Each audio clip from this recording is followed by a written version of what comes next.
Olá pessoas, tudo bom? Eu sou a Haru e hoje o vídeo é temático, olha que maravilha. Eu tava tirando umas fotos no Instagram. Tá tirando uns fotão pro Insta? Se liga nesse leque muito massa. Hoje o vídeo é temático também. Eu tenho aqui um título magnífico que é um dos que eu mais gostei de 2020, se não o que eu mais gostei de 2020 da PlayStation, que é Ghost of Tsushima. Aproveita pra ir lá no Insta pra curtir, porque eu fui tryhard nessa foto, ó. Ficou da hora. Muito bem, então, pessoas. Bom tê-los aqui. Já deixa o seu like, compartilha pra todo mundo, porque hoje vai ser muito legal. Ai, meu chapéu.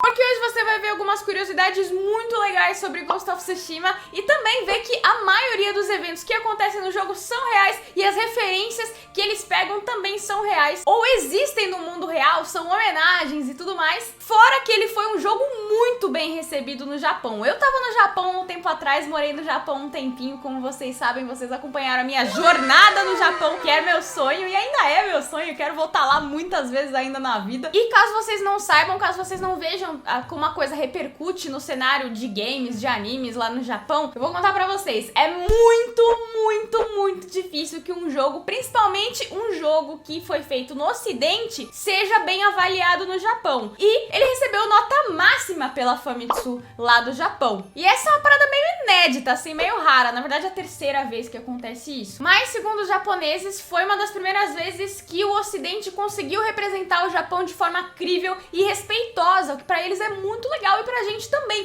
que quer aprender sobre o Japão e principalmente nesse caso aprender sobre a história de verdade do Japão. Inclusive muitos produtores culturais lá do Japão, muitas pessoas que trabalham com cinema, na indústria de games, do entretenimento no geral, ficaram muito surpresos com o sucesso e com a abordagem de Ghost of Tsushima. Como, por exemplo, o criador da série Yakuza, que é o Toshihiro Nagoshi, ele ficou abismado com tudo isso. Eu vi uma entrevista dele, inclusive, falando sobre Ghost of Tsushima. E o cara simplesmente fez uma live e me mandou uma dessa, se liga. Pra ser honesto, nós fomos superados. Tipo, em tom de brincadeira, assim, falando que os ocidentais conseguiram representar o Japão de uma forma mais legal do que os próprios japoneses. Fora que na semana do lançamento, lá no Japão, as mídias físicas esgotaram e eles não estavam preparados pra isso, não imaginavam que ia ser tanto sucesso lá no Japão. Na verdade, é muito difícil que jogos western sejam um sucesso no Japão, então eles realmente nem tinham disponíveis tudo isso pra conseguir fazer a distribuição desses jogos. As pessoas até compram lá digital, só que no Japão é muito mais comum que as pessoas queiram mídia física, tudo mais, tanto que existem algumas estratégias de outras empresas de ainda vender cartucho. Lá é muito louco como a tecnologia funciona. Eles mantêm tudo funcionando, mesmo que seja uma parada um pouco que a gente veja como tecnologia velha, eles mantêm. Por exemplo, na escola que a gente ia lá no Japão tinha CD player.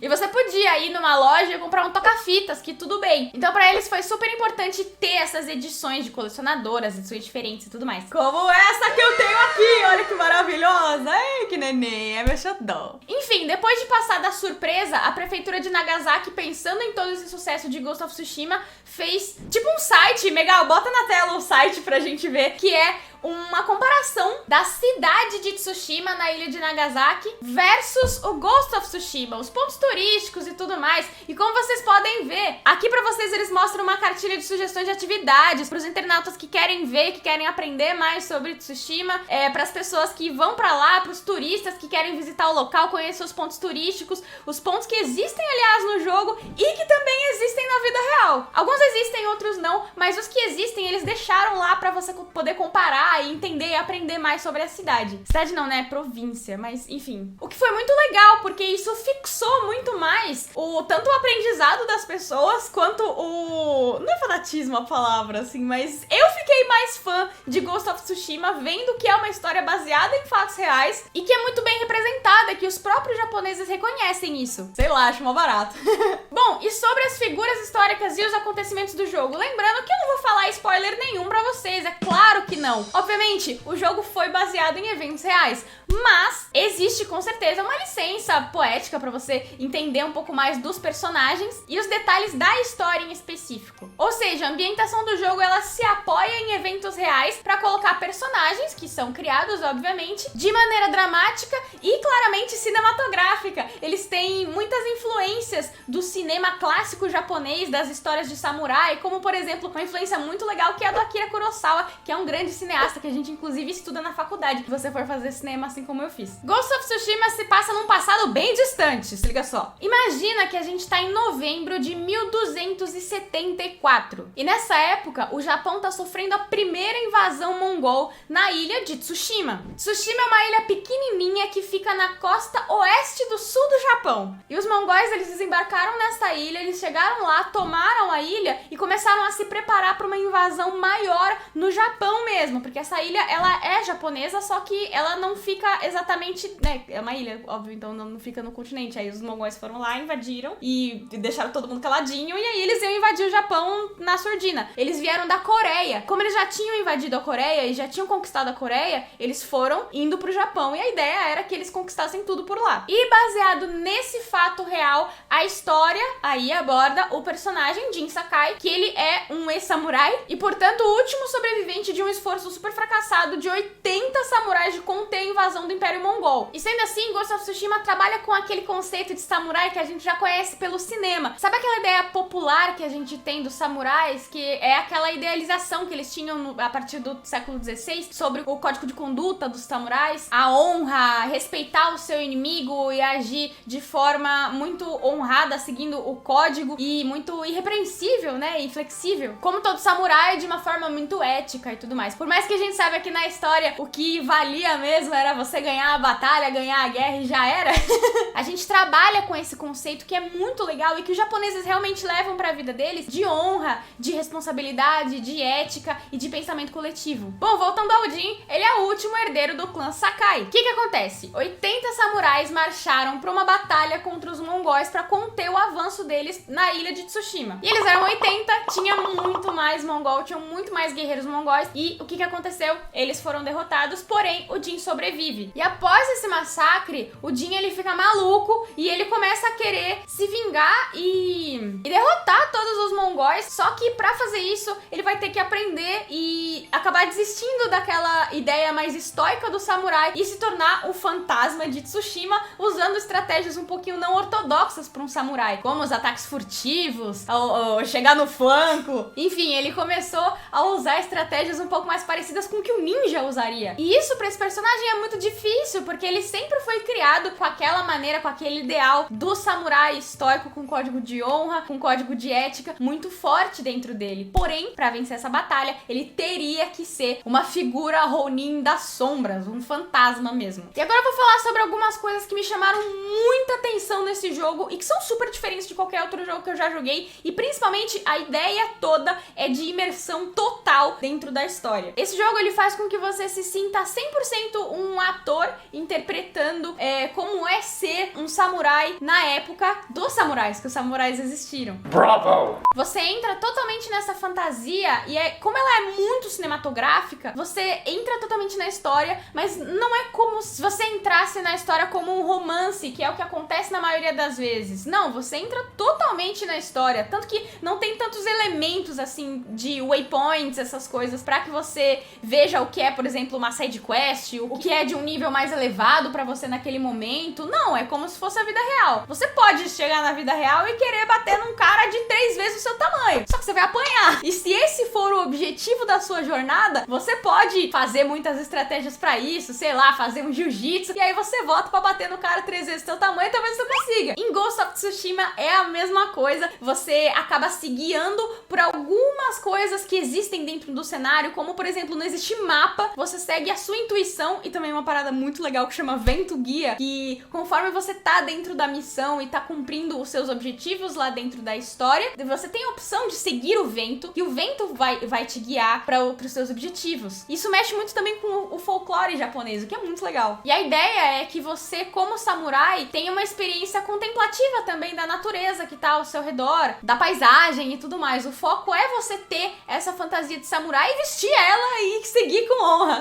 Esse jogo, ele é um mundo aberto enorme, gigante, com muitos elementos, muitas coisas diferentes, uma paisagem muito legal, muito marcante, e que você pode aproveitar de outras maneiras que não seja do jeito tradicional de ter lá o mapinha e tudo mais. E quando você tá com o mapinha, você fica, ah, tá, e aí, vamos, tá. E eu achei que pelo menos a minha experiência foi muito mais imersiva tendo o vento, ou eu tendo que me lembrar do formato de uma árvore, das coisas que seria a maneira como a gente faria na vida real mesmo, né? E aí você pensa, putz, mas aí o jogo não tem mapa, não tem nada, será que eu vou me perder no meio da história? Será que eu vou acabar largando as missões, deixando a área das missões? Na verdade, não! Não! Porque é uma parada muito legal que o próprio cenário te conta o que você precisa, ele te dá todos os elementos que você precisa pra conseguir resolver, e eu sou terrível de direção, vocês sabem, eu me perco em qualquer jogo, mesmo que tenha mapa. Porém, é muito legal porque como você já sabe que não tem, aí você fica tipo, não, tá, aí aqui tem a árvore desse jeito, e aí, aqui nesse lugar tem árvores que caem em folhas amarelas, aqui tem um monumento, aí você vai indo por ali, além de ter, claro, a alternativa do vento guia pra você seguir e ver o que né?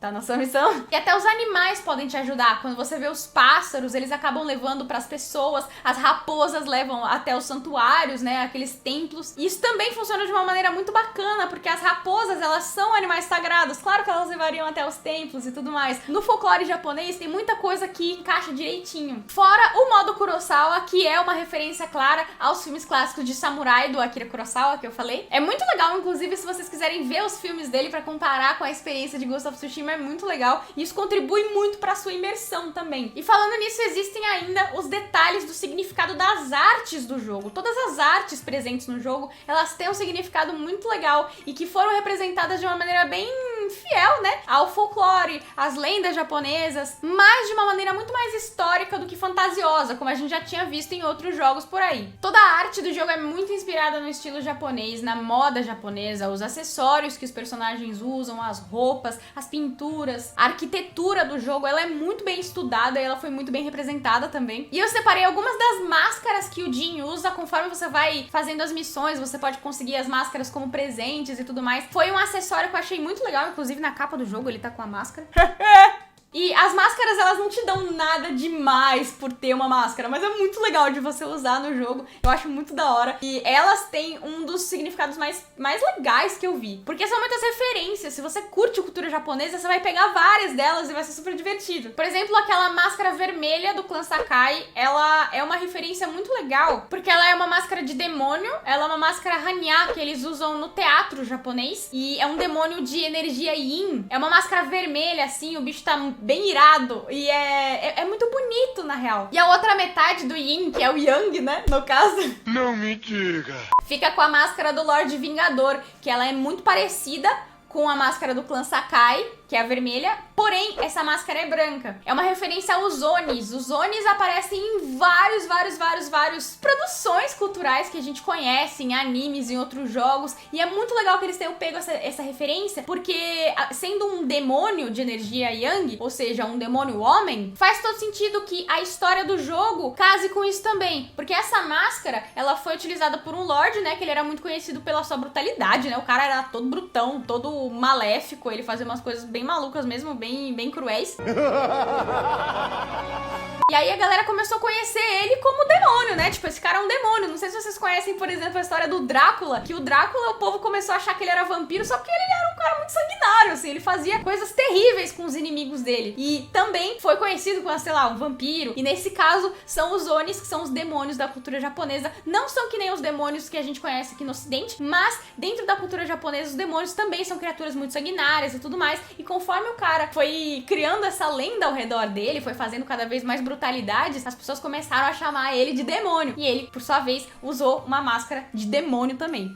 Sadmei Satanás. E falando das raposinhas, é claro que são animais sagrados, como eu já falei. Não bem sagrados, mas eles são animais do folclore japonês. Tem a máscara Tomoe, que ela é muito bacana, ela é uma raposinha, a gente já viu esse tipo de máscara em muitos outros lugares. E ela é uma máscara bem clássica, tanto da cultura japonesa quanto desses lugares que a gente viu e tudo mais, que é uma máscara de Kitsune. As Kitsunes, elas são espíritos mensageiros da deusa Inari do folclore japonês. Tanto que existem as raposas com várias caudas diferentes e cada cauda seria um poder. Algumas lendas dizem que elas viram pessoas, que elas viram mulheres pra conseguir conversar com as pessoas, pra conseguir liderar essas pessoas pro seu caminho e tudo mais. E o mais legal é que eles colocaram essas pessoas que usam a máscara de raposa como mensageiros dentro do jogo também. E o Jin consegue essa máscara, né? Ele consegue usar a máscara, consegue equipar, mas os mensageiros que usam essas máscaras, ou seja, eles são as raposas em forma de humano. Os mensageiros da deusa Inari. Muito bem, pessoal, muito obrigada por terem assistido o vídeo até aqui. Eu fiquei muito feliz de fazer essa pesquisa, foi muito divertido e esse jogo é excelente. Eu não vi tanta gente assim falando dele nas redes sociais, então eu quero fazer aquele buzz. Se você jogou, não esquece de falar comigo aqui nos comentários. É muito legal trocar esse tipo de ideia. Se você viu alguma outra curiosidade, se você viu alguma coisinha que eu não reparei, coloca aqui também que eu vou querer ver tudo direitinho. Ele é um jogo muito legal, cheio de história, cheio de cultura pra você aprender e também que vale muito a pena jogar. Lembrando que ele é exclusivo pra PS4, então se você quiser, já me adiciona lá. Vamos conversar sobre Ghost of Tsushima, é legal demais. Muito obrigada, meu povo, eu vejo vocês na próxima. Não esquece de compartilhar, de comentar, de mandar pra todas as pessoas que você conhece neste mundo. Muito obrigada, beijinho da Haru e até a próxima.